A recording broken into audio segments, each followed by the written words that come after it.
আনাস ইবনে মালিক রাদিয়াল্লাহু তাআলা আনহু হতে বর্ণিত আছে রাসূল সাল্লাল্লাহু আলাইহি সাল্লাম সব সময় যে দোয়াটি বেশি পড়তেন, ইয়া হাইয়ুল কাইয়ুম বিরহমাতিকা আস্তাগীস, হে চিরঞ্জীবী হে চিরস্থায়ী, আমি তোমার রহমতের উসিলায় সাহায্য প্রার্থনা করি।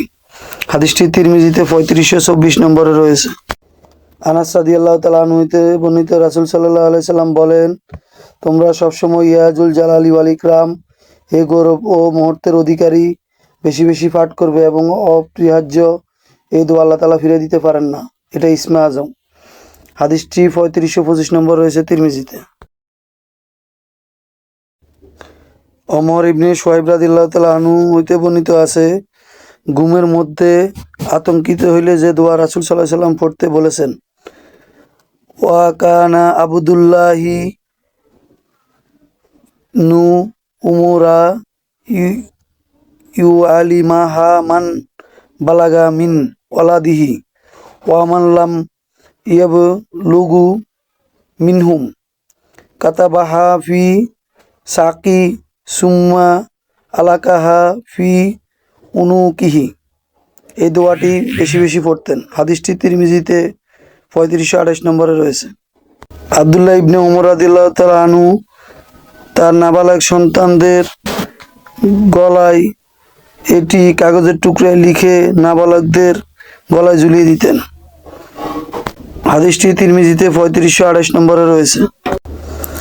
উম্মে সালামা রাদিয়াল্লাহু তাআলা আনহাকে আমি বললাম, হে উম্মুল মুমিনিন, রাসূল সাল্লাল্লাহু আলাইহি সাল্লাম আপনার কাছে অবস্থানকালে অধিকাংশ সময় কোন দোয়া পাঠ করতেন?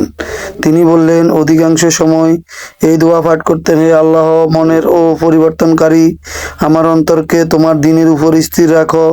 উম্মে সালামা রাদিয়াল্লাহু তাআলা আনহা বলেন, আমি বললাম, হে আল্লাহ রাসূল সাল্লাল্লাহু আলাইহি সাল্লাম, আপনি অধিকাংশ সময় হে ও মনের পরিবর্তনকারী এবং আমার মনকে তোমার ও দ্বীনের উপর স্থির রাখো দোয়াটি কেন পাঠ করেন? তিনি বললেন, হে উম্মে সালামা রাদিয়াল্লাহু তাআলা আনহা, এই রূপ ও কোনো মানুষ নেই যার এমন আল্লাহ তাআলার ও দুই আঙ্গুলের মধ্যবর্তী অবস্থিত নয়। যাকে ইচ্ছা তিনি ও দ্বীনের উপর স্থির রাখেন এবং যাকে ইচ্ছা দিন হইতে বিপদগামী করে দেন। তারপর অধীনস্থ ও বর্ণনাকারী মুয়াজ রহমতুল্লাহ আলাইহি কোরআনের এই আয়াত তেলাওয়াত করেন। অনুবাদ: হে আমাদের রব, আমাদের সঠিক পথে পরিচালিত করার পর তুমি আমাদের অন্তরসমূহকে বাঁকা করে দিও না।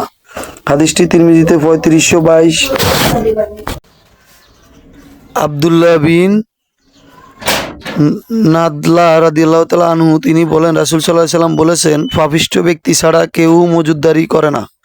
হাদিসটি ইবনে মাজাতে 2154 নম্বরে রয়েছে।